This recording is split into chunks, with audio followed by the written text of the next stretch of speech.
है तो बात इंडिया न्यूज उत्तर प्रदेश उत्तराखंड की होती है और जब मुद्दा बड़ा होता है तो बात बड़ी बहस की होती है। नमस्कार, सबके प्रदेश का सबसे भरोसेमंद और विश्वसनीय news channel India news Uttar Pradesh Uttarakhand देख रहे हैं आप और मैं हूं आपके साथ सीमा चौधरी।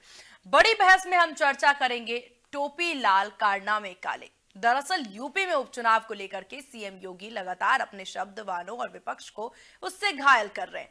उनके ताबड़तोड़ हमलों से विपक्ष पूरी तरह से परेशान है। एक तरफ जहां नोटबंदी की बरसी पर आज सपा ने खजांची का जन्मदिन मनाया, तो वहीं दूसरी ओर सीएम योगी ने खैर विधानसभा में जनसभा को संबोधित किया और संबोधित करते हुए सपा पर जमकर निशाना साधा है।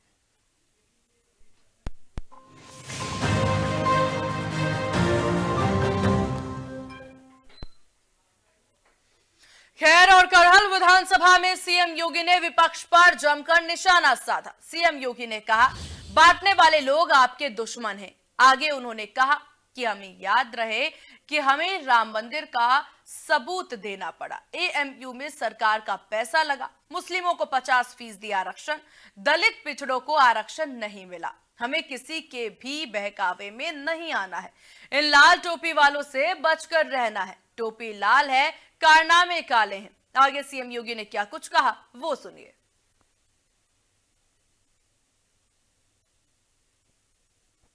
समाजवादी पार्टी, इसकी पहचान क्या है? इनके एक नेता कन्नौज में भी है, उसने जो कृत्य किया था एक बेटी के साथ में। बहनों और भाइयों, सभ्य समाज के लिए कलंक है और मैं इसीलिए बार बार कहता हूं, ये लाल टोपी काले कारनामे इसको पनपने मत दीजिए। उत्तर प्रदेश को ये लोग फिर से जो विकास की मुख्य धारा के साथ जुड़ करके सुरक्षा और समृद्धि का एक मानक तय कर रहा है। ये देश का इतिहास बताता है, बटे थे तो राम मंदिर का अपमान हमें झेलना पड़ा था। मथुरा में भगवान श्री कृष्ण की, कृष्ण कन्हैया की जन्मभूमि का अपमान हमारे सामने आया था। भगवान विश्वनाथ का अपमान हमारे सामने आया था। क्या कुछ नहीं हुआ था हमारी मां बहनों के साथ में? क्या कुछ नहीं हुआ था बहन और बेटियों के साथ में? अगर इस सब के बावजूद भी गांधारी की तरह आंखों पे पट्टी बांध करके हम जाति के नाम पर बटे हुए हैं, अपने स्वार्थों में बटे हुए हैं, तो बहन और भाइयों, कटने के सिवाय हमारी दूसरी नियति नहीं हो सकती है। और मैं तो इसीलिए आपसे कहने के लिए आया हूं, बटो मत। ये बांटने वाले लोग आपके दुश्मन हैं। आपके चेहरे पर मीठी मीठी बातें बोलेंगे, इनके बहकावे में मत आओ। और मैं तो कहता हूं, बटोगे तो कटोगे, एक रहोगे तो नेक रहोगे, एक रहोगे तो सेफ रहोगे। और वास्तव में वह जिंदगी भर उनके साथ जुड़ जाती है। और वह है कि बबुआ अभी बालिग नहीं हुआ है, इसीलिए कभी कभी ऐसा काम कर लेता है जिससे मेलपुरी वासियों के सामने भी संकट खड़ा हो जाता है।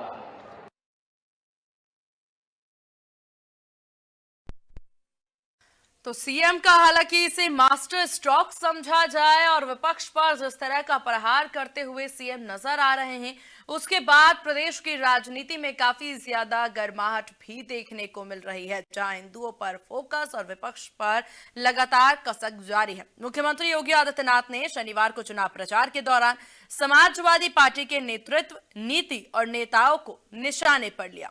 उन्होंने कहा कि सपा की टोपी लाल है लेकिन कारनामे काले हैं। करहल में उन्होंने अखिलेश यादव के बयान पर कहा कि बबुआ अभी बालिग नहीं हुआ है। मुख्यमंत्री ने आरोप मढ़ा कि कश्मीर को फिर से आतंकवाद का गढ़ बनाने के लिए शरारत प्रारंभ हो चुकी है। तो सीएम योगी ने कहा कि उनका आचरण अपने पिता और सपा संस्थापक स्वर्गीय मुलायम सिंह यादव की भावनाओं के विरुद्ध है। अखिलेश यादव की सपा कांग्रेस की गोदी में खेल रही है। कांग्रेस ने इमरजेंसी में नेताजी को बंद किया था। नेताजी हमेशा कांग्रेस का विरोध करते थे। वे कहते थे धोखे से भी इसके साथ नहीं रहना, लेकिन सपा अब नेताजी के मूल्य और आदर्शों से खुद को दूर कर चुकी है। सपा का सत्यानाश करने पर उतारू हैं अखिलेश यादव। उन्होंने कहा कि सपा नेतृत्व के कृत्य से मुलायम सिंह यादव को कष्ट हो रहा होगा। उनका सपूत सपा को कांग्रेस के पास गिरवी रखकर पार्टी का सत्यानाश करने में उतारू हो रखा है। कुछ लोगों की प्रवृत्ति होती है जो जिंदगी भर उनके साथ जुड़ जाती है। बबुआ अभी बालिक नहीं हुए हैं और इसीलिए कभी कभी ऐसा काम कर देते हैं जिससे कि मैनपुरी वालों के सामने भी संकट खड़ा हो जाता है। सीएम ने कहा मुलायम सिंह ने राम मनोहर लोहिया को आदर्श बनाया था। डॉक्टर लोहिया ने कहा था सच्चा समाजवादी वह है जो संपत्ति और संतति का मोह न रखे। फिर भी सपा में सारा पद एक ही परिवार को चाहिए। सीएम योगी ने कहा सपा रामद्रोही है। वे राम मंदिर का दर्शन करने नहीं गए क्योंकि उन्हें लगता था कि वोट बैंक खिसक जाएगा। करहलवासी उन्हें कहे कि आप कृष्ण कन्हैया का सम्मान नहीं कर सकते तो हमारा वोट लेने क्यों आते हैं? हम आपसे बाय बाय करते हैं। मुख्यमंत्री ने यह भी कहा कि हमने कहा था कि रामलला हम आएंगे, मंदिर वहीं बनाएंगे, हमने करके दिखाया। श्री कृष्ण कन्हैया हम आएंगे, मथुरा में भी जनभावना का सम्मान कराएंगे। क्या सपा इस पर सहमत है? क्या सपा मथुरा वृंदावन को लेकर सरकार की सोच का समर्थन करेगी? उन्हें वोट चाहिए लेकिन कृष्ण कन्हैया का सम्मान नहीं। वे इस पर मौन हैं। सरकार मथुरा, गोकुल, बरसाना, बलदेव और वृंदावन तीर्थों का विकास कर रही है। तो लगातार देखिए सीएम योगी आदित्यनाथ के द्वारा सपा पर जमकर निशाना साधा जा रहा है क्योंकि ये सीट खुद में काफी ज्यादा महत्वपूर्ण सीट है और इस सीट पर पैर जमाने के लिए भाजपा पूरी तरह से जद्दोजहद करती नजर आ रही है। सपा को कड़ा मुकाबला मिल सके और इस सीट को लेकर के बीजेपी अपना प्रदर्शन काफी ज्यादा बेहतर कर सके, इसके लिए बीजेपी पूरी जुटी हुई नजर आ रही है। और इसमें जिस तरीके से सीएम योगी आदित्यनाथ ताबड़तोड़ तैयारियां करते नजर आ रहे हैं, जनसभाएं करते नजर आ रहे हैं और सबसे बड़ी बात इन जनसभाओं में सपा और कांग्रेस को कहीं से भी भूलते नजर नहीं आ रहे। सबसे बड़ी बात आज देखिए सीएम ने कहा कि सपा जो है वो कांग्रेस की गोद में बैठी हुई है। अब इसके बाद किस तरह की प्रतिक्रियाएं आती हैं ये भी देखने वाली बात होगी। और यहाँ पर सीएम के द्वारा ये बयान, हालांकि ऐसा नहीं है कि पहली बार सीएम ने दिया हो, बटेंगे तो कटेंगे, और इसका पूरी तरीके से वो एक्सप्लेन भी करते नजर आते हैं, जहां उन्होंने बताया बटना मतलब अगर हम अलग अलग होकर काम करेंगे तो हम बट जाएंगे, इसलिए एकजुट रहना बहुत जरूरी है। लेकिन क्या सीएम के द्वारा जो ये एक्सप्लेनेशन यानी सफाइयां दी गई हैं अपने बयानों को लेकर के, क्या सपा इसको भुनाती नजर आएगी? क्या सपा इस बयान को लेकर आगे बढ़ती नजर आएगी? और सबसे बड़ी बात कि जिस तरीके से सीएम योगी आदित्यनाथ अब पूरी तरीके से जद्दोजहद में जुटे हुए हैं और सेंधमारी की पूरी तैयारी इस सीट पर भाजपा की नजर आ रही है, तो इस बार वोट बैंक किस ओर खिसकता नजर आएगा, इस पर जरूर सबकी निगाहें टिकी होंगी। क्योंकि लोकसभा में जिस तरह का प्रदर्शन देखने को मिला, इसके बाद यह उपचुनाव काफी ज्यादा महत्वपूर्ण हो जाता है। और इस उपचुनाव को लेकर पहले दिन से ही सीएम योगी आदित्यनाथ इस चुनाव में अपनी पूरी जी जान से काम करते नजर आ रहे हैं। ग्राउंड जीरो पर उतर करके सीएम के द्वारा जिस तरीके से मेहनत किया जा रहा है, उससे साफ जाहिर हो जाता है कि ये उपचुनाव शाख का चुनाव भी माना जा सकता है। हिंदुत्व पर पूरी तरह से फोकस रख करके आगे बढ़ते तमाम दिग्गज नजर आ रहे हैं। जहां सपा पीडीए का फॉर्मूला चलाने की बात कहती है, तो बीजेपी यहां पर हिंदुत्व पर फोकस करके, मंदिरों पर फोकस करके आगे बढ़ती नजर आ रही है। क्योंकि राम मंदिर का जिक्र बार बार इस चुनाव प्रचार में होता नजर आ रहा है, तो वहीं अब मथुरा का जिक्र भी काफी ज्यादा तेजी से चल रहा है। क्योंकि सीएम योगी आदित्यनाथ मंच से ही सपा से सवाल पूछते हैं, क्या सपा सरकार के इस योजना के साथ है? क्या सपा सरकार के इस सोच के साथ है? तो चलिए इस विषय पर कर लेते हैं चर्चा। और बड़ी बहस में हमारे साथ एक प्रमुख पैनल, हमारे साथ बीएन झा नेता भाजपा हमारे साथ हैं, जयकरण वर्मा नेता बीजेपी हमारे साथ है, पूजा मिश्रा प्रवक्ता सपा से हमारे साथ हैं, अमीर साबरी प्रवक्ता आरएलडी हमारे साथ, पंकज रस्तोगी वरिष्ठ पत्रकार हमारे साथ हैं, डॉक्टर संजय कुमार राजनीतिक विश्लेषक हमारे साथ हैं। आप सभी का बहुत बहुत स्वागत है इंडिया न्यूज उत्तर प्रदेश उत्तराखंड पर। सबसे पहले डॉक्टर संजय कुमार, शुरुआत आप ही से कर लेते हैं क्योंकि पूरा माहौल ही इस वक्त राजनीति का चल रहा है, बयानबाजियों का चल रहा है। इस उपचुनाव वर्मा कांग्रेस से है, बीजेपी से नहीं। जयकरण वर्मा कांग्रेस से है, बीजेपी से। जी माफी चाहूंगी। जयकरण वर्मा हमारे साथ कांग्रेस नेता बने हुए हैं। बहुत बहुत स्वागत है सर आपका। आपके पास भी आएंगे और हालांकि बहुत बेहतरीन ये बात है कि आज के इस प्रमुख विषय में आप भी हमारे साथ हैं। तो चलिए डॉक्टर संजय कुमार जी, शुरुआत आप ही से कर लेते हैं, क्योंकि उपचुनाव का ये विषय है, राजनीति का ये विषय है और मास्टर स्ट्रोक सबके द्वारा खेला जा रहा है, लेकिन भाजपा इस बार मास्टर स्ट्रोक में काफी ज्यादा आगे बढ़ती नजर आ रही है। क्या कहना चाहेंगे इन बयानबाजियों को लेकर के और इस उपचुनाव को लेकर के? आपका समीकरण क्या? नहीं, देखिए, जो पार्टी प्रचार में जाती है तो उसके जो मुखर चेहरा होते हैं वो तो अपनी ही बात करेंगे।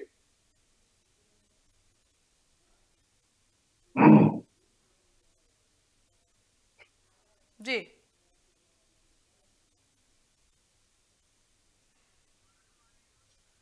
चलिए, शायद नेटवर्क इशू की वजह से सर आपकी आवाज नहीं मिल पा रही है। आपके पास आएंगे पंकज रस्तोगी जी, वरिष्ठ पत्रकार हमारे साथ हैं। पंकज जी, क्योंकि यहाँ पर लगातार बयानबाजियों में सपा को पर निशाना साधते हुए काफी कुछ बोलते नजर आए और खासतौर पर सीएम योगी आदित्यनाथ अक्सर ये बात कह देते हैं कि अभी बालिक हैं, अभी समझ नहीं है अखिलेश यादव को। ऐसा कई बार वो कहते नजर आ रहे हैं। हालांकि इसका क्या असर पड़ता नजर आएगा सपा के वोट बैंक पर?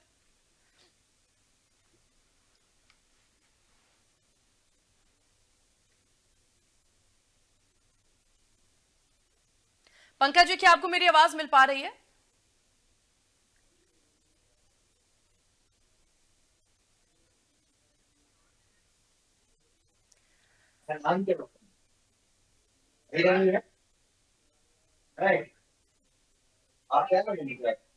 चलिए, तो नेटवर्क इशू की वजह से शायद किसी की भी आवाज हम तक नहीं पहुंच पा रही है। आप सभी से संपर्क साधेंगे, हमारी टीम काम कर रही है। जहां आपको बता दें कि लगातार बयानबाजियों का दौर जारी है, उपचुनाव का ये दौर जारी है और इस उपचुनाव में बार बार तस्वीरें नजर आ रही है। क्या आप में से किसी को भी मेरी आवाज मिल पा रही है तो आप हैंड रेज कर सकते हैं और मुझे बता सकते हैं। जी हाँ हाँ, हमें आपकी आवाज आ रही है। चलिए, तो फिर ठीक है आरती जी, आप ही से शुरुआत कर लेते हैं। हालांकि हमने सोचा था कि शुरुआत जरा जानकारों से, वरिष्ठ पत्रकार और राजनीतिक विश्लेषकों से करें, लेकिन आप ही से शुरुआत कर लेते हैं आरती जी अब, क्योंकि लगातार जिस तरह की तस्वीरें नजर आ रही हैं, जिस तरह की यहाँ पर स्थितियां बनती नजर आ रही है, माफ कीजिएगा पूजा जी, जिस तरह की स्थितियां बनती नजर आ रही हैं और यहाँ पर अब बात सपा और भाजपा के बीच में सीधी टक्कर की हो रही है। बीजेपी, सीएम योगी आदित्यनाथ खासतौर पर आप पर बार बार निशाना साध रहे हैं। फिर चाहे सबसे बड़ी बात और सबसे बड़ा रिएक्शन आपसे मैं यही लेना चाहूंगी, कांग्रेस की गोद में सपा बैठी है। पहले तो आपको नमस्कार सीमा जी, और पैनल उपस्थित सभी वक्ताओं को मेरा नमस्कार। और मुझे लगता है कि अगर भाजपा की नजर में ये है कि गठबंधन का मतलब होता है किसी के गोद में बैठना, तो मुझे लगता है कि भाजपा तो सब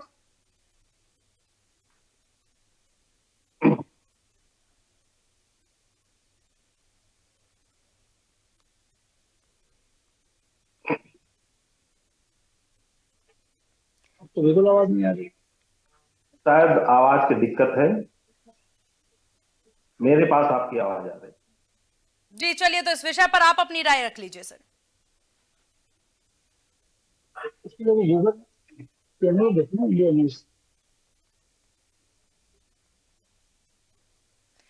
चलिए, मैं अपनी टीम से रिक्वेस्ट करूंगी कि प्लीज सारे पैनल का ये एक बार ऑडियो टेस्ट कर लें, उसके बाद इन सभी को एक बार फिर से जोड़ें और उसके बाद हम एक बार फिर से चर्चा की शुरुआत करते हैं। तब तक बयानबाजी आपको सुना देते हैं। सीएम योगी आदित्यनाथ के क्या कुछ बयान है, एक बार वो सुन लीजिए आप। समाजवादी पार्टी, इसकी पहचान क्या है? इनके एक नेता कन्नौज में भी है, उसने जो कृत्य किया था एक बेटी के साथ में। बहनों और भाइयों, सभ्य समाज के लिए कलंक है और मैं इसीलिए बार बार कहता हूं, ये लाल टोपी काले कारनामे इसको पनपने मत दीजिए। उत्तर प्रदेश को ये लोग फिर से जो विकास की मुख्य धारा के साथ जुड़ करके सुरक्षा और समृद्धि का एक मानक तय कर रहा है। ये देश का इतिहास बताता है, बटे थे तो राम मंदिर का अपमान हमें झेलना पड़ा था। मथुरा में भगवान श्री कृष्ण की, कृष्ण कन्हैया की जन्मभूमि का अपमान हमारे सामने आया था। भगवान विश्वनाथ का अपमान हमारे सामने आया था। क्या कुछ नहीं हुआ था हमारी मां बहनों के साथ में? क्या कुछ नहीं होता बहन और बेटियों के साथ में? अगर इस सब के बावजूद भी गांधारी की तरह आंखों पे पट्टी बांध करके हम जाति के नाम पर बटे हुए हैं, अपने स्वार्थों में बटे हुए हैं, तो बहन और भाइयों, कटने के सिवाय हमारी दूसरी नियति नहीं हो सकती है। और मैं तो इसीलिए आपसे कहने के लिए आया हूं, बटो मत। ये बांटने वाले लोग आपके दुश्मन हैं, आपके चेहरे पर मीठी मीठी बातें बोलेंगे, इनके बहकावे में मत आओ। और मैं तो कहता हूं, बटोगे तो कटोगे, एक रहोगे तो नेक रहोगे, एक रहोगे तो सेफ रहोगे। और वास्तव में वह जिंदगी भर उनके साथ जुड़ जाती है। और वह है कि बबुआ अभी बालिग नहीं हुआ है, इसीलिए कभी कभी ऐसा काम कर लेता है जिससे मेलपुरी वासियों के सामने भी संकट खड़ा हो जाता है।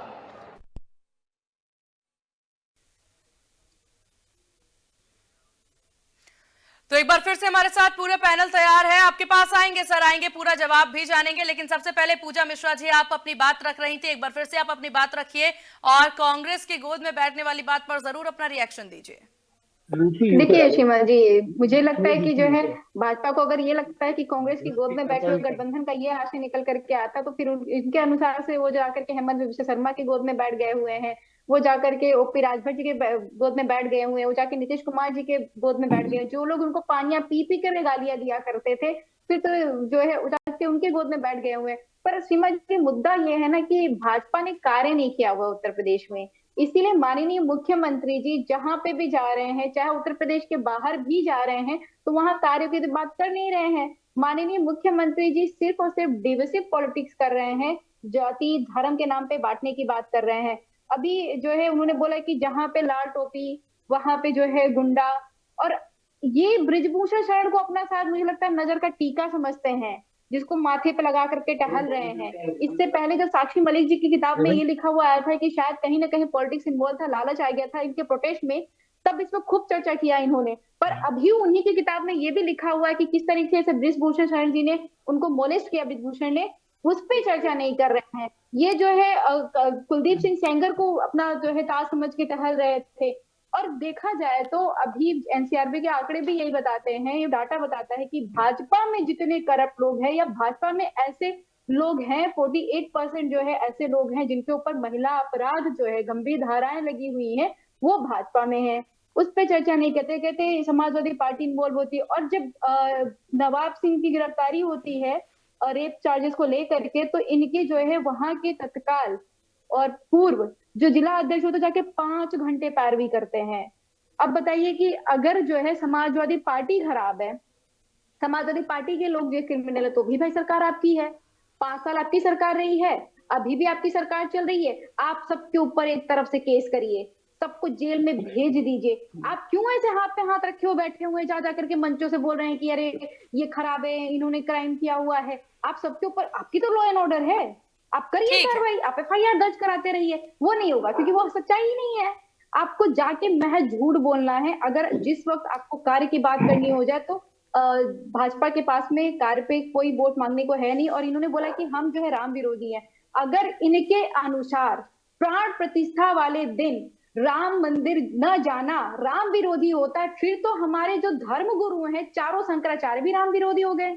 अब उनको कौन से समुदाय का वोट चाहिए था कि वो नहीं गए? वो कौन सी राजनीति कर रहे थे कि वो नहीं गए? तो ये आप लोग शंकराचार्य जी को फॉलो कर रहे थे, सपा शंकराचार्य जी को फॉलो कर रही थी, सपा का ना जाने के पीछे की वजह क्या? आप मान भी सकती हैं हमारे ना जाने के पीछे। हम तो ये मानते हैं कि जब हमें ईश्वर के यहाँ जाना होगा हम चले जाएंगे, हमें कोई भाजपा की इवेंट की जरूरत नहीं है। वो हम ऐसे व्यक्ति की जो बुला रहे हो कि नहीं हम राम को लाए हैं, हम नहीं मानते ऐसे व्यक्ति को। ऐसे व्यक्ति को खुद अयोध्या वालों ने नहीं माना, खुद भगवान श्री राम जी ने नहीं माना, उन्होंने नकार दिया। तो फिर हम कौन होते हैं? हम तो ईश्वर को मानते हैं कि भाई ईश्वर को ना तो कोई ला सका है, वो शाश्वत है, शाश्वत रहेंगे। ये सिर्फ और सिर्फ भाजपा इतना घमंड कर सकती है।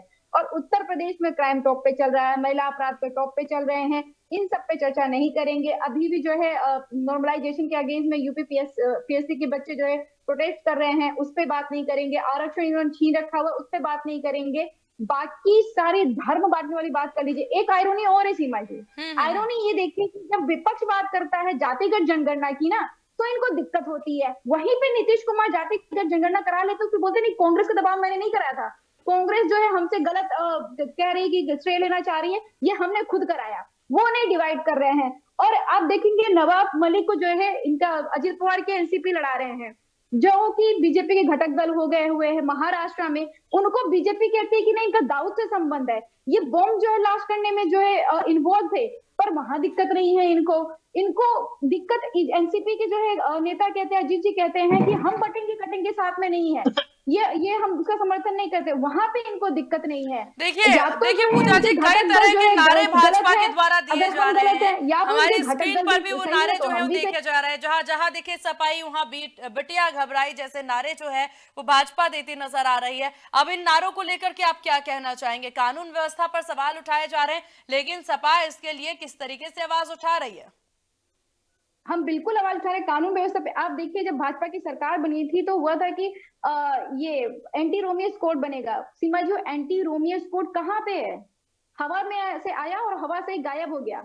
और उसके बाद में 1090 जो हमने बनाई हुई थी उस तक को ये नहीं चला पाए, आगे नहीं ले जा पाए। जो हमने महिलाओं के लिए एम्बुलेंस बनाया था वो भी नहीं चल पाया। पिंक ऑटो आपको कहाँ दिख रही है? ये कार्य करने में बिल्कुल फेलियर है। एनसीआरबी का आंकड़ा बताता है महिला ओपनिंग कमेंट सबसे ले लेते हैं। ठीक है पूजा जी, आपको पूरा समय मिला है, ओपनिंग कमेंट ले लेते हैं, फिर आपके पास आएंगे। बीएन झा जी, काउंटर आप ही से लेंगे, क्योंकि लगातार आप लोग सपा पर निशाना जरूर साधते नजर आ रहे हैं, काफी कुछ बातें आप लोग कहते नजर आ रहे हैं, लेकिन क्या सही में जो यहाँ पर पूजा जी पूछ रही हैं, क्या किसी पार्टी के साथ गठबंधन कर लेना, उनकी गोद में जाकर बैठ जाना है? देखिए, गठबंधन करना और गोद में जाके बैठना दोनों में अंतर है। अच्छा, बताइए। दोनों में बहुत अंतर है। समाजवादी पार्टी को एमपी में, हरियाणा में, हर जगह इस तरह से यूज किया गया जो आप सोच नहीं सकते। फिर भी राहुल का पूंछ पकड़ के भाग रहे हैं। तो आप उसी को कहते हैं जाके गोद में बैठ जाना। सपा कल की आई हुई पार्टी तो नहीं है। हम अपने शर्तों पे करते हैं, हम जो देश राष्ट्र हित में बात करते हैं, जो राज्य हित में बात करते हैं, उससे हम समर्थन लेते हैं, उसके साथ गठबंधन करते हैं। लेकिन यहाँ जो भ्रष्टाचार हित में बात करेगा, जो हमारी सरकार को सिर्फ बचा के रखे, चाहे उसके पीछे कितनी भी घोटाला हो, कितनी भी भ्रष्टाचार हो, उसके साथ ये जाने के लिए तैयार होता है। अंतर साफ है। अच्छा, और समाजवादी पार्टी की बीएन साहब, क्या समझा जा सके? आपको काफी दुख हो रहा है, आपको काफी दुख हो रहा है कि जो उत्तर प्रदेश में 2 प्रमुख पार्टियां हैं, उनमें से एक पार्टी किसी और के साथ जाकर के मिल रही है, तो आपको चिंता हो रही है उनके भविष्य को लेकर? नहीं, फिर क्या वजह है? हमारी बहुमत में सरकार है, आगे भी हम सरकार बनाएंगे। आपने देखा है, देखिए राजनीति में सीट कम आ जाना, पूजा मिश्रा जी अभी कह रही थी जो राम को लाए है वो बीजेपी वाली राम को अपना समझ लिए। अरे आपने तो गोली मरवा दिया, हम तो कम से कम अपने हिंदू धर्म के, सनातन धर्म के लोगों को अपना करने। ठीक है, आप लोग रुकिए। जयकरण साहब काफी देर से बोलना चाह रहे हैं। जी जयकरण साहब, यहाँ पर कांग्रेस लगातार, कुछ भी हो जाए कांग्रेस का आना हर किसी की बात में, हर किसी के बयान में जरूरी सा हो गया है। क्या कहना चाहेंगे? सपा को गोद में बिठाए हुए हैं मंदिर से नहीं जोड़े पूजा। ठीक है बीएन साहब और पूजा जी, ओपनिंग कमेंट लेने दीजिए, उसके बाद अपनी बात रखिएगा।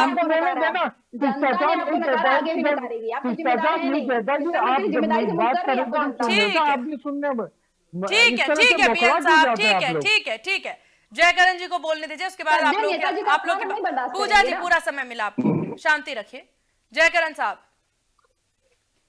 जी, देखिए, जहां तक योगी आदित्यनाथ के और भारतीय जनता पार्टी के बयानों की पर आप चर्चा कर रहे हैं, योगी आदित्यनाथ जी एक बड़े शोबे के मुख्यमंत्री हैं, लेकिन योगी आदित्यनाथ जी की विचारधारा और सिद्धांत क्या है? बटोगे तो कटोगे। क्या योगी आदित्यनाथ जी हमारे एक पिछड़े वर्ग से आने वाले मुख्यमंत्री का जब उस कुर्सी पर बैठते हैं तो उससे गंगा जल से धुलाने का काम करते हैं, उसको साफ सफाई करवाने का काम करते हैं, उसको पवित्र कराने की इनकी जरूरत क्यों पड़ी? क्या ये दलितों, पिछड़ों, आदिवासियों से इतनी नफरत करते हैं? क्या इस देश का पिछड़ा वर्ग ये हिंदू नहीं मानने का काम करते हैं? अगर योगी आदित्यनाथ जी का हिंदू शब्द धर्म है तो मैं अयोध्या का रहने वाला हूं, जयकरण वर्मा हूं, पूर्वी समाज से आता हूं, पिछड़े वर्ग से आता हूं। मैं योगी जी के धर्म के साथ हूं, हिंदू धर्म के साथ हूं, अपने धर्म के साथ हूं। लेकिन अगर योगी जी ने इस हिंदू धर्म को एक व्यवस्था बनाकर रखने का काम किया है जिसके तहत वो देश के दलितों को गाली देने का काम करेंगे, पिछड़ों को अपमानित करने का काम करेंगे, अपने लोगों को फेंका पट्टा और बाहुबल दिखाने का काम करेंगे, तो मैं भी जयकरण वर्मा हूं, कुर्मी समाज में जन्मा हूं, हिंदू में मानता हूं, लेकिन योगी जी के हिंदू के साथ में कतई नहीं हूं। अभी योगी जी का बयान आप सुनवाने का काम कर रही थी कि संघ कि समाजवादी पार्टी की लाल टोपी से आपको सावधान रहना है। मैं पूछना चाहता हूं योगी जी, आपकी तो टोपी भी काली है, आपका मन भी काला है, आपके सिद्धांत और विचारधारा भी काली है। आप किसको किसको दोष देने का काम करोगे? माननीय योगी जी, आपकी विचारधारा बांटने, ठोकने, गोली मारने, बुलडोजर चलाने से ज्यादा आपकी विचारधारा कुछ नहीं है। जिस प्रकार से आपने कहा कि विपक्ष मंदिर दर्शन करने नहीं गया, क्या आपको यह भी पता है कि अभी दीपावली दीपोत्सव मनाने का काम किया योगी जी ने?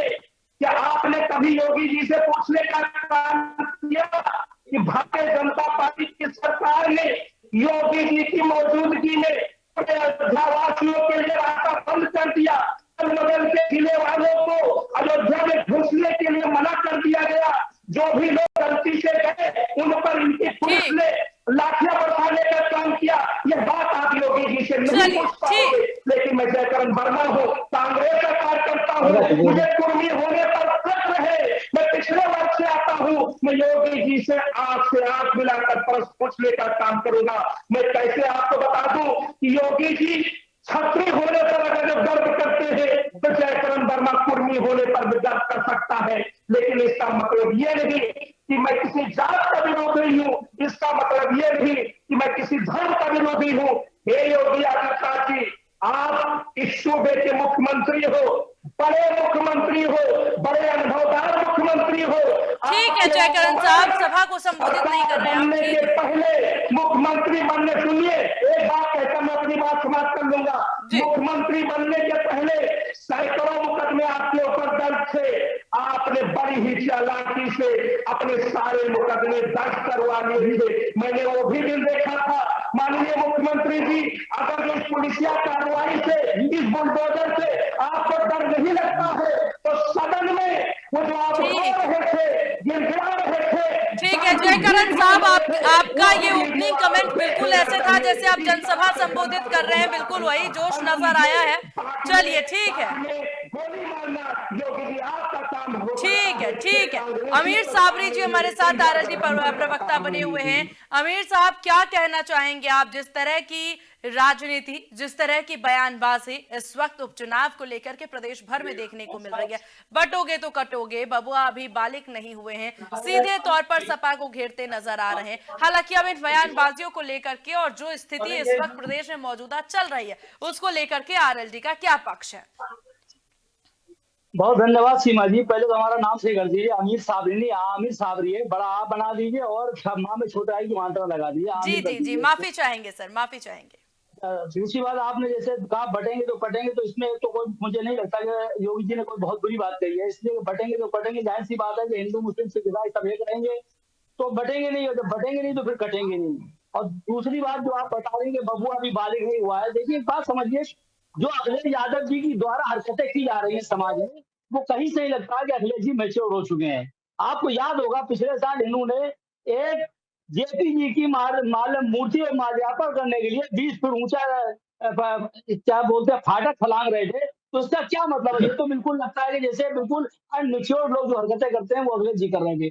इसी तरीके का अखिलेश जी का कोई बयान ऐसा नहीं है जो मैच्योर हो। आप देखिए, आप एक चीज को लेकर के एक समाज में बुरी तरीके से नैरेटिव सेट कर दिएगा, बटेंगे तो कटेंगे, कटेंगे तो योगी जी का इतना बेहतरीन बयान है कि हिंदू मुस्लिम सिख ईसाई जब आपस में सब एक रहेंगे तो बटेंगे नहीं, और जब बटेंगे नहीं तो जाहिर सी बात है कटेंगे नहीं। तो ये कोई बहुत खराब बात है, इसको निगेटिव क्यों देखा जा अकेले रहा में है, बैठ के आपको मेरी बताया समझ क्या में कि नहीं। सारा धर्म की बात कर रहे हैं वो?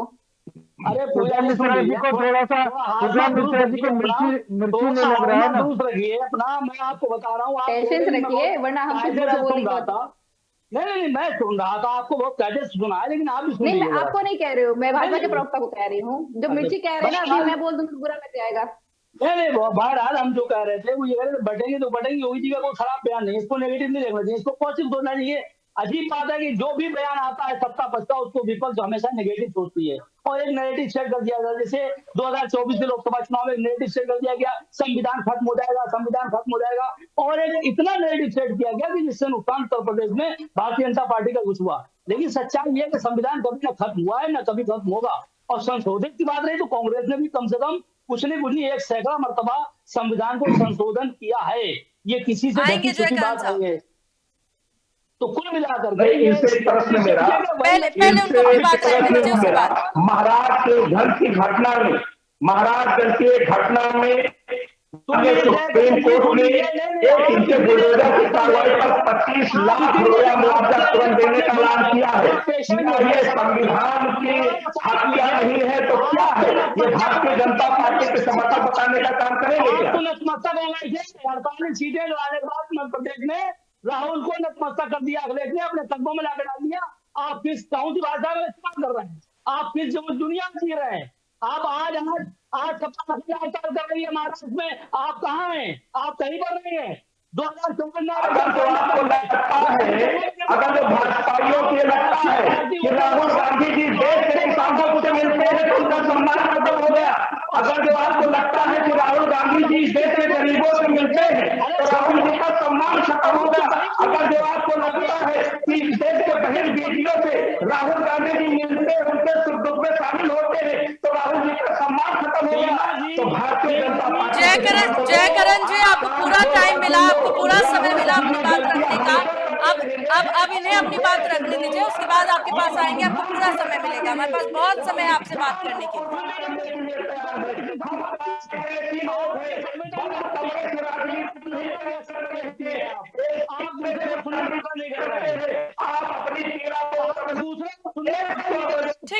ठीक है जयकरण साहब, ठीक है। आपकी बात को रखने का, आपकी बातों को सुनने का हमारे पास बहुत समय है, आपको पूरा समय मिलेगा। एक एक करके सबसे बात कर ले, उसके बाद आपके पास आएंगे। ठीक है आमिर साहब, अपनी बात आपने रखी। हालांकि आप पूरी तरह से समर्थन जरूर करते नजर आ रहे हैं, और इन बयानों को लेकर के अब डॉक्टर संजय कुमार की क्या राय है वो भी जान लेना बहुत ज्यादा जरूरी है। सर देखिए, ये अच्छा हुआ कि आखिर में अब आपके पास हम आ रहे हैं, क्योंकि यहाँ पर तमाम राजनीतिक दलों को आपने सुन लिया है, सीएम योगी आदित्यनाथ को आपने सुन लिया है, और जो स्थितियां इस वक्त प्रदेश में उपचुनाव को लेकर चल रही है वो तमाम स्थितियां भी आप समझ रहे हैं। अब इन सब का निचोड़ आप क्या निकाल रहे हैं? मेरी आवाज आपको मिल रही है? बिल्कुल मिल रही है सर। मैंने शुरू किया था कि योगी आदित्यनाथ को भाजपा एक हिंदुत्व के चेहरे के तौर पर, एक हिंदुत्व के नायक के तौर पर पूरे देश में उभारना और स्थापित करना चाहती है, और उस लाइन को लेकर के योगी आदित्यनाथ अपने लोगों को कनेक्ट करने की कोशिश करते हैं। ठीक है, वो ध्रुवीकरण की राजनीति, वो मंडल और कमंडल की जो बात होती है ना, कि जहां पर कोई पार्टी लोगों को अगड़े पिछड़े दलित महादलित में बांटने की कोशिश करती है, वहां पर ये ध्रुवीकरण की बात करते हैं। सबके अपने अपने राजनीतिक निहितार्थ है, इस सच्चाई को स्वीकार करना। तो अगर मैंने दो चीजों पर उन्होंने ये किया, पहला जो उन्होंने किया वो किया कि क्या अयोध्या के बाद मथुरा, या मथुरा के अलावे भी जो कृष्ण से जुड़ी हुई जो भूमि है, क्या अगर उसका विकास होता है तो उस विकास में बाधक कौन, इसको लेकर के एक उन्होंने जनता के पास एक सवाल रखा। जनता उसको कनेक्ट करती है कि नहीं करती है वो तो जनता तय करेगी।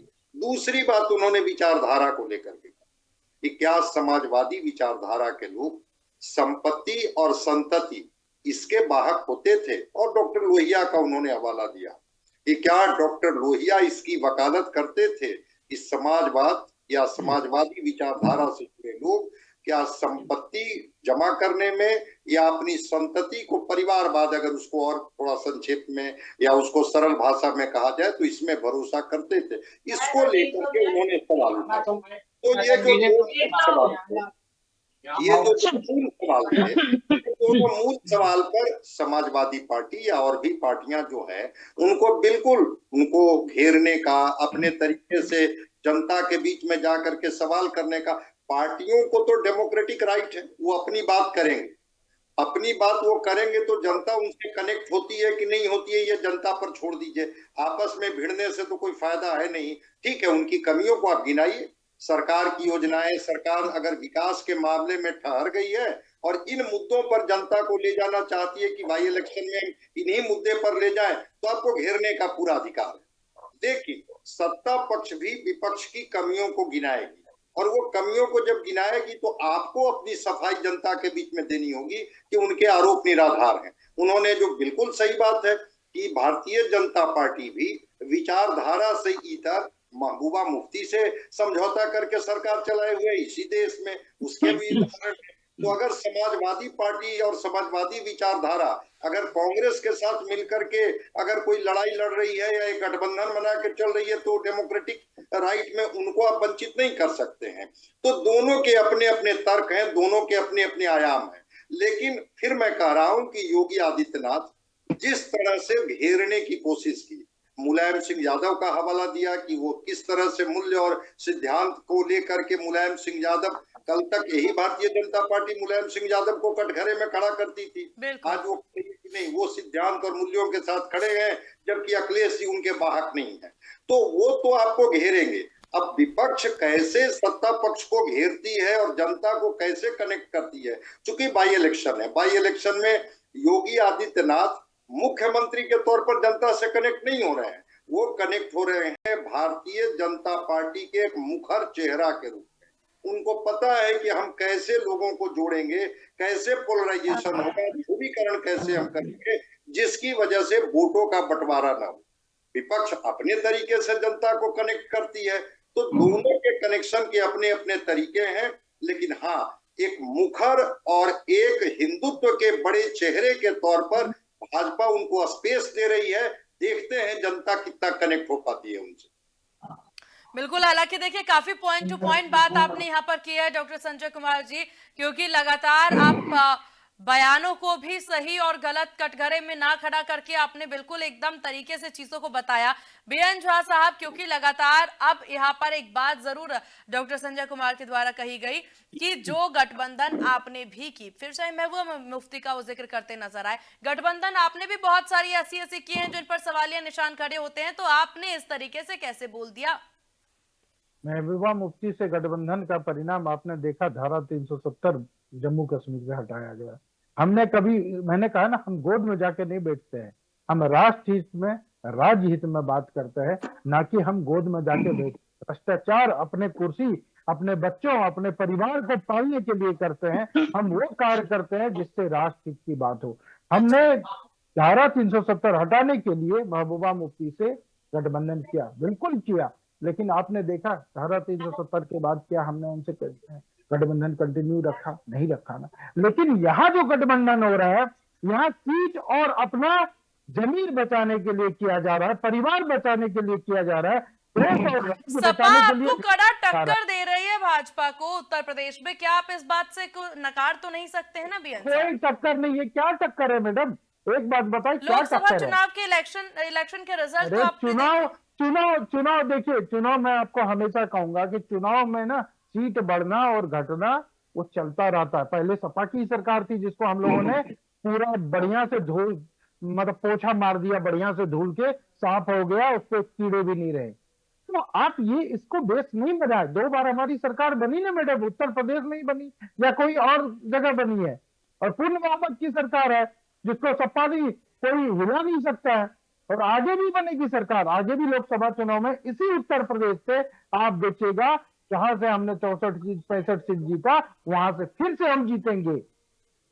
ये संविधान झटका, देखिए इंसान, जनता एक भाव कहते हैं, जनता भावनाओं में आती है, और जनता को भावनाओं में जो भड़का दे, पोलराइजेशन इज समथिंग डिफरेंट। इन्होंने पोलराइजेशन किया कि ठीक संविधान बदल जाएगा, संविधान खत्म हो जाएगा। ठीक। अरे देश को ताक पे रख के आप चुनाव लड़ते जयकरण हैं साहब और आपके आप पास क्या आएंगे, बात लेकिन उससे करेंगे? पहले पूजा जी का रिएक्शन ले लेते हैं, फिर आपके पास आते हैं। जी पूजा जी। देखिए सीमा जी, अभी ये कह रहे हैं कि जो है 2024 में, मैं कहती हूँ जनता का सम्मान किया करिए। जनता ने अगर हमें बाहर का रास्ता दिखाया तो हमें कुछ कमियां रही होंगी, हम अपनी नीतियां नहीं पहुंचा पाए होंगे। और अगर 2024 में आपको तमाचा मारा है तो आप में कमियां हैं, इस बात को मानिए। आपने 2024 में कोई कसर नहीं छोड़ी ये थी तो कहा कि पोलराइजेशन करने जनता में। की मत है, जनता आपने मंचों से कहा था कि मंगलसूत्र छीन लेंगे, कांग्रेस की सरकार बनेगी तो जो मुस्लिम को सारा आरक्षण उठा करके दे देंगे। क्या सत्य बात थी? आपने कहा था कि अगर इंडिया ब्लॉक की सरकार बन जाएगी तो राम मंदिर पे बुलडोजर चला देंगे। क्या सारे सच बात थे क्या? आपने कहा था गुजरात, आप ज्यादा बच्चा पैदा करने लगे। अरे ये माननीय मुख्यमंत्री जी ने कहा, मुख्यमंत्री माननीय प्रधानमंत्री जी ने कहा, मैं आपकी सुन रही थी ना, माननीय प्रधानमंत्री जी ने कहा आपने पोलराइजेशन करने का पूरा प्रयास किया, लेकिन जनता ने आपको खींच के तमाचा मारा कि आप मुद्दे की बात करिए। आप मछली गए, आप जो है मांस गए, लेकिन फिर भी जनता ने मुद्दे पर वोट दिया तो उनका अपमान मत किया करिए। अब मैं आ जाती हूँ आमिर जी की बात पे। आमिर जी कह रहे थे कि जो भाजपा है वो सबको यूनाइट करने की बात कर रही है, पर आपने पूछा क्या? माननीय मुख्यमंत्री जी से पूछा, वो ऐसा कह रहे हैं क्या? क्योंकि गिरिराज सिंह जी तो कहते हैं कि जो है कोई मुस्लिम सर्टिफिकेट आपसे लेंगे, ये बताइए आपसे सर्टिफिकेट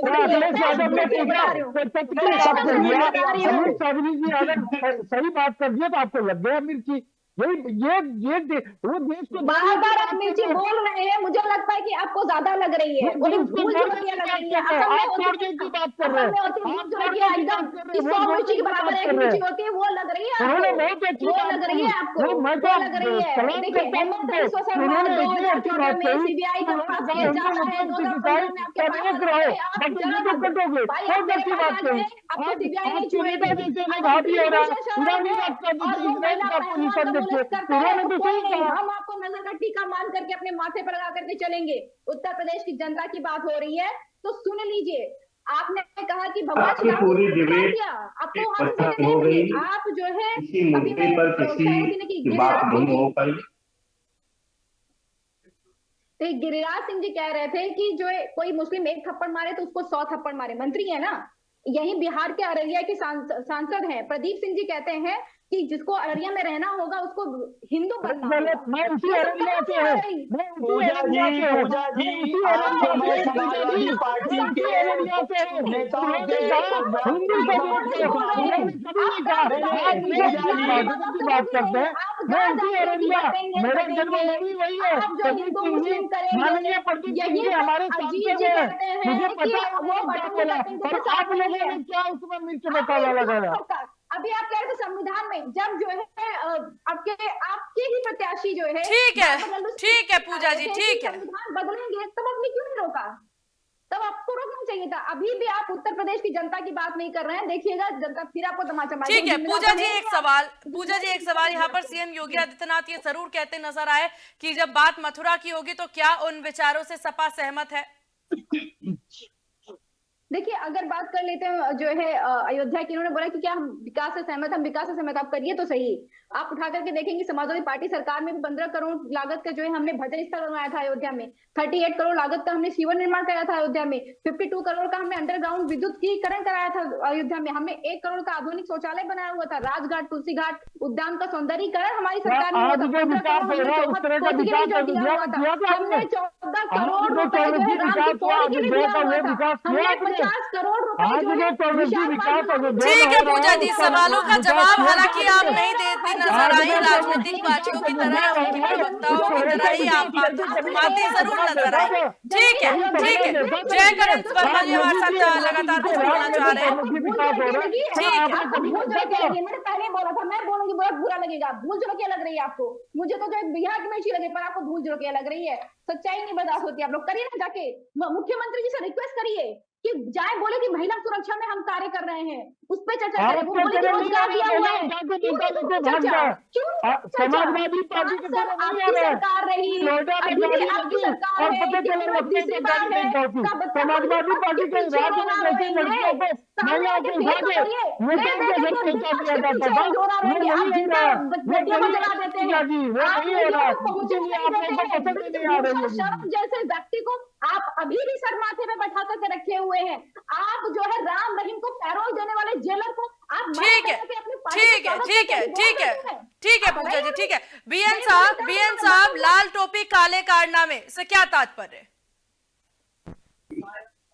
मुझसे पूछा आपने? जी देखिए, लाल टोपी, हमारे माननीय मुख्यमंत्री ने बहुत अच्छा कहा, लाल एक शुभ का प्रतीक होता है, हम लोग टीका भी लाल लगाते हैं, लेकिन लाल टोपी पहन के अगर कोई गलत लाल टीका लगा के, आजकल लाल टीका लगा के भी बहुत लोग बहुरूपीय लोग वो हिंदू बनना चाहता है लाल टीका लगा के। तो माननीय मुख्यमंत्री जी ने बहुत अच्छा कहा, बहुत अच्छा कहा, लाल टोपी पहना है, लेकिन काला काला, तो माननीय मुख्यमंत्री जी ने वही कहा, आज तक कर क्या रहे, उनको सत्ता चाहिए, सिर्फ अखिलेश यादव और समाजवादी पार्टी को सत्ता चाहिए, वो लाल टोपी पहन के काले चेहरे दिखा रहा है। तो माननीय मुख्यमंत्री ने इसी संदर्भ में ये बात कहा कि राज्य में भ्रष्टाचार, राज्य में लड़ाई मार करना आप कर रहे हैं, आप राज्य की विकास की बात नहीं करते, आप सरकार का साथ देना, विकास की बात करें तो डेफिनेटली तब लाल टोपी अच्छा लगेगा, नहीं तो काला लगेगा। विकास जो है आप उठा कर देखिए ना, तो कार्यालय पहुंच गए आपके, हमारी कार्यालय। बीएन साहब, ऐसा नहीं हो सकता, देखिए ऐसा नहीं होना चाहिए कि जब हम पहली बार सत्ता में आए तो जरूर हम कंपेयर कर सकते हैं कि पहले की सरकारों में क्या हुआ, अब की सरकार, अब हम सत्ता में आएंगे तो हम क्या काम करेंगे, तब समझ आता है। आप 2 बार नहीं, बीएन साहब सवाल सुनिए, सवाल सुनिए, सवाल सुनिए, ठीक है बीएन साहब बीच में ना बोलिए, बीएन साहब बीच में मत बोलिए, सवाल सुनिए, ठीक है पूजा जी, ठीक है, आप लोगों की पर्सनल डिबेट नहीं चल रही है यहाँ पर, ठीक है, शांति बनाए रखिए। बीएन साहब, जब पहली बार हम सत्ता में आते हैं, पहली बार हम यहाँ चुनाव लड़ते हैं मजबूती के साथ, तब हम कंपेयर करते हैं कि पहले की सरकार में क्या हुआ, लेकिन दूसरी बार भी जब जनता भरोसा दिलाती है तो आगामी चुनावों में हमें ये बात करना चाहिए कि हमने ये काम किया है, आप हमें हमारे कामों के आधार पर वोट दीजिए। तब कंपेरिजन का क्या मतलब बनता है? जो 10 साल पहले की सरकार थी उससे 10 साल बाद वाली सरकार क्यों, प्रेजेंट सरकार क्यों कंपेयर कर रही है खुद को? नहीं, हम हमेशा विकास की बात करते हैं, हम चुनाव विकास की बातों पर लड़ते हैं हम, लेकिन इन लोगों को आंख दिखाना, पीछे दिखाना, इनकी जो कार्यकलाप था उसको दिखाना जनता के बीच में बहुत जरूरी है, नहीं तो ये कब लाल टोपी से काला कर देंगे कुछ पता नहीं। ठीक है, वक्त की थोड़ी सी कमी, फाइनल कमेंट की बारी है, फाइनल कमेंट की बारी है, ठीक है आमिर साहब आप ही से शुरुआत करेंगे, फाइनल कमेंट जल्दी अपनी बात रखें। देखिए शिवा जी, आप कहेंगे लाल टोपी काले कारनामे क्या मतलब, मैं बता दूं लाल टोपी काले कारनामे मतलब ये कि लाल टोपी जो है कि खुशी का प्रतीक है, लेकिन लाल टोपी लगाकर काले कारनामे जो समाजवादी पार्टी की सरकार में किए गए, आप देखिए तमाम बलात्कार अपराध सस्ता चलकर बोल रहे थे, शर्म पड़ते। अब तो ये हुई 2016 में जब चुनाव करीब आ रहा था तो तमाम लखनऊ एटीएम लूट लिए गए थे, जिसका कोई दूर तक कहीं कोई कार्रवाई नहीं की गई। तो यही लाल टोपी काले कारनामे अगर मुख्यमंत्री ने कहा तो गलत नहीं कहा है, इसके पीछे बड़ा रीजन है। अगर आप पूरी अगर इसकी समीक्षा करेंगे तो 5 साल के अपराध सच बोल रहे थे और तमाम जगह लूटे हो रही थी, यहाँ तक के तमाम लखनऊ में एटीएम लूटे गए, ये काले कारनामे इनके, लाल टोपी लगा करके हल्ला बोलते, तमाम जगह अपराध किए जाते थे, तमाम बलात्कार होते थे। तो ठीक है, वक्त की थोड़ी सी कमी, डॉक्टर संजय से हम ले लेते हैं जल्दी से फाइनल कमेंट सर।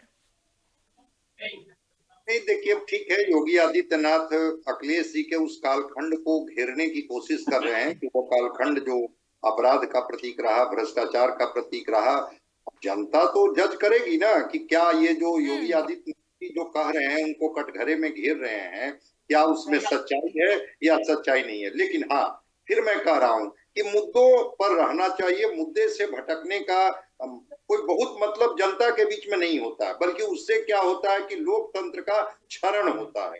तो मुद्दे पर घेरिए आप कि विकास की आपने कितनी बड़ी इबारत लिखी, कितनी बड़ी लकीर खींची, और जो पिछली सरकार थी उनसे चीजें कहाँ छूट गई।